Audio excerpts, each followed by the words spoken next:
players use today, very effective on that possession. Brook Lopez launches up a three. He rattles one through, and the Bucks have their first lead of the night over the last 3 games. He was the #1 prospect coming out of high school about 3 or 4 years ago out of Arkansas. Damian Lillard with a quick answer on the other side. Just his old Razorback alumni. That's Bobby Portis back out there as well. We'll talk more about him as the game continues. Continues to sink jumpers. He's already put 4 of them up in this game in not even 4 minutes. Long bomb from Dame. Bullseye. We got a piece of the basketball.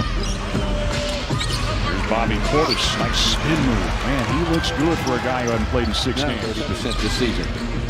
We talked a lot about the Bucks who were not available last time, and there's a good-looking shot again for Brook Lopez. But for this, that's a lot of points to kind of make up. So that's Nick Smith's goal, is to make up most of those tonight. Oh, Lopez is feeling it. He drains another three-pointer. Under Mike Budenholzer, so some definite challenges for this team to be consistent at both ends. Oh, Damian Lillard leans back and uncorks a beauty shots to begin his night. Yeah, looks good so far. He's getting a lot of open shots, a lot of unfamiliarity with his game out there, so you got to figure him out. Dame and Portis playing catch. Bobby fades and fires. Gets a little roll there, man. I'll tell you what, nestled that one through, and he is still. See Bobby Portis, man, he's looking good early tonight. Yeah, he is, and does a nice job. That's his kind of pet move. Pretty good statistic in telling about what he's meant. He's had a real positive impact every time he's been on the floor, much like this guy. A.J. Green knocks it down from straight on. This is the game for the season. He's got that already here early in this ball game.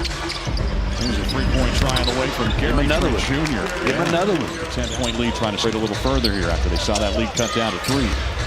Prince launches and connects. Well, just extremely athletic. Grew up as a Australian rules football player. Dame unleashes the 3 and unleashes another one. Starting to take the Bucks out of their offense with that initiating pass denial. Dame fades and fires. There's not much you can do about that. Little Rock homeboy out here doing his thing too. Good to see. Going back and forth. Speaking of Little Rock, here comes Portis right back at you. Hook in this situation, but watch. He's going to just kind of throw it up there with 2 hands, throw it toward the basket, and hope for the best. The Hornets team that came in 28th in the league in offense. And so that's efficiency. That's a point of concern. Lillard step back 3. Remarkable the amount of time the Bucks have spent away from home. We'll talk a little bit more about that in a moment as Bobby Portis goes to work. Corkscrews in and gets another friendly roll. We're on a plane in some capacity, 17 straight days. Now I'm including that day you got back at 2:30 in the morning on Saturday last weekend as Lillard finds a way. Now the Bucks with their largest lead of 17, a timeout used by Charles Lee and the Hornets. We're back in a moment. Dave, to seal this deal, it'll be about defense for the Bucks. They were swarming there. Here's Andre Jackson Jr. gliding inside with an easy score off that defense. Primary offensive threat right now for the Hornets, and that's Nick Smith Jr. Step back jumper, Damian Lillard knocks another one down. He's one away from the 30-piece and a timeout coming from the Hornets. They had cut that lead to